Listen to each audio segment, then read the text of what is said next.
Hi guys, this is Tristan from World English School, and I'd like to do a live video recording today for you.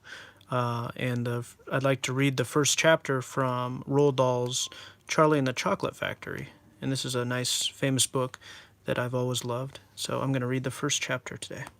Have you heard this story? Look at all the other books he's written too, Roald Dahl. BFG, Matilda, James and the Giant Peach. Those are all movies too, right? And what else? The Witches, that's another movie. Charlie and the Chocolate Factory. That's been made into 2 movies, I think. Yeah, it's good stuff. Okay. Charlie and the Chocolate Factory. And this is illustrated by Michael Foreman. Look at all these chapters here.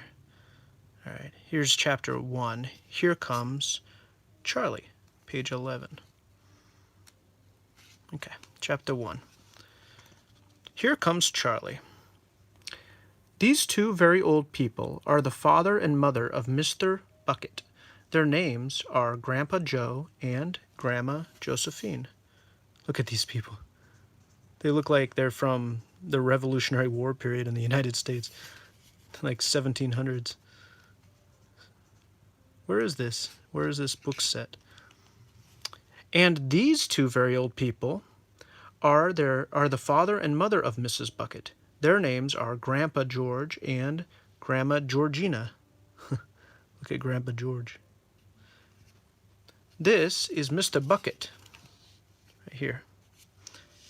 This is Mrs. Bucket. They look like nice parents, don't they? Mr. and Mrs. Bucket have a small boy whose name is Charlie Bucket. Look at, he wears a cap. I think this is England, isn't it? I think the original story is set in England. This is Charlie. How do you do? And how do you do? And how do you do again? He is pleased to meet you. Charlie Bucket. And look at their house. Look at this.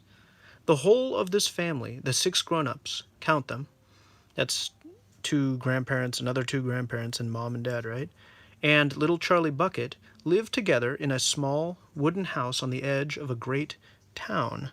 Do you see the town in the background there? Look at that. And here's the house. Man, look at that house.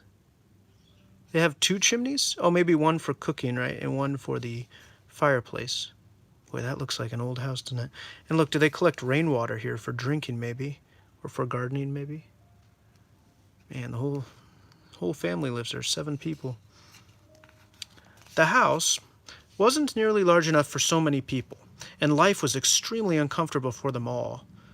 There were only 2 rooms in the place altogether, and there was only one bed. The bed was given to the 4 old grandparents because they were so old and tired. They were so tired they never got out of it. They never got out of bed. Grandpa Joe and Grandma Josephine on this side, Grandpa George and Grandma Georgina on this side. Mr. and Mrs. Bucket and little Charlie Bucket slept in the other room upon mattresses on the floor. In the summertime, this wasn't too bad, but in the winter, freezing cold draughts blew across the floor all night long, and it was awful. What's drought mean? This word drought. Do you know that word? It means a dry time, a dry period. There wasn't any question of them being able to buy a better house, or even one more bed to sleep in. They were far too poor for that. So poor. Mr. Bucket was the only person in the family with a job. He worked in a toothpaste factory, where he sat all day long at a bench and screwed the little caps onto the tops of the tubes of toothpaste after the tubes had been filled. But a toothpaste cap screwer is never paid very much money, and poor Mr. Bucket, however hard he worked and however fast he screwed on the caps, was never able to make enough to buy 1/2 of the things that so large a family needed. He worked at a toothpaste factory screwing lids on toothpaste bottles. There wasn't even enough money to buy proper food for them all. They didn't have enough food. The only meals they could afford were bread and margarine for breakfast, boiled potatoes and cabbage for lunch, and cabbage soup for supper. Sundays were a little better. They all looked forward to Sundays because then, although they had exactly the same, everyone was allowed a second helping.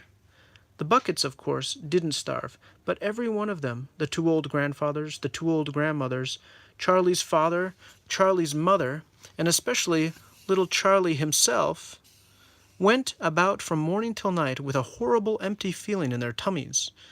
Wow, they were always hungry. Charlie felt it worst of all. And although his father and mother often went without their own share of lunch or supper so that they could give it to him, it still wasn't enough for a growing boy. That's sad, isn't it? He desperately wanted something more filling and satisfying than cabbage and cabbage soup. The one thing he longed for more than anything else was chocolate. I tried to turn on that light again. It went off. He longed for chocolate. Look at this. It says chocolate in big letters right here, see? Chocolate. Walking to school in the mornings, Charlie could see great slabs of chocolate piled up high in the shop windows.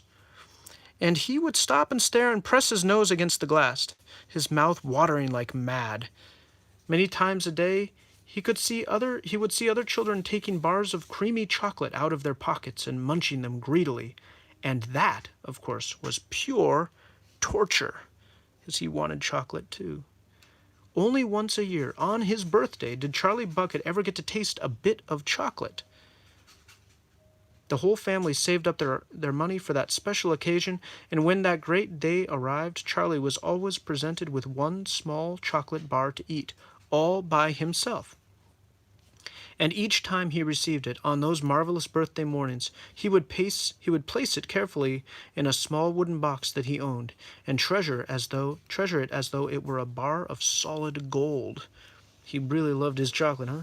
And for the next few days he would allow himself only to look at it, but never to touch it. Then, at last, when he could stand it no longer, he would peel back a tiny bit of the paper wrapping at one corner to expose a tiny bit of chocolate, and then he would take a tiny nibble. And look at these words here in italics. Tiny nibble. Just enough to allow the sweet, lovely taste to spread out slowly over his tongue. The next day he would take another tiny nibble, and so on, and so on. And in this way, Charlie would make his chocolate, his sixpenny bar of birthday chocolate, last him for more than a month. What does sixpenny mean? I think that means it costs 6 pennies, I guess. I don't know. This is British English, isn't it? So I don't know what that means. I think it means it costs 6 pennies. But I haven't yet told you about the one awful thing that tortured little Charlie, the lover of chocolate, more than anything else. This thing, for him, was far, far worse than seeing slabs of chocolate in the shop windows or watching other children munching bars of creamy chocolate right in front of him. It was the most terrible, torturing thing you could imagine, and it was this. Right here. In the town itself, actually within sight of his house in which Charlie lived, there was an enormous chocolate factory. Just imagine that. And it wasn't simply an ordinary enormous chocolate factory either. It was the largest and most famous in the whole world. It was Wonka's factory. Right here, Wonka's factory. Willy Wonka. Owned by a man called Mr. Willy Wonka. The greatest inventor and maker of chocolates that there has ever been. And what a tremendous, marvelous place it was.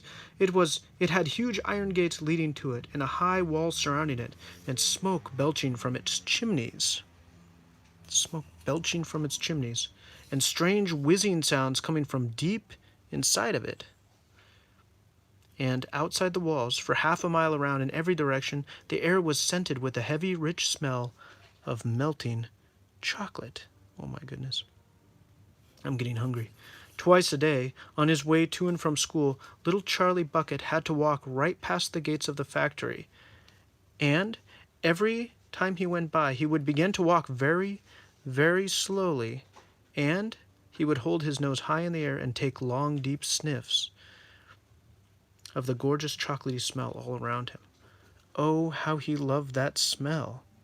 And oh, how he wished he could go inside the factory and see what it was like.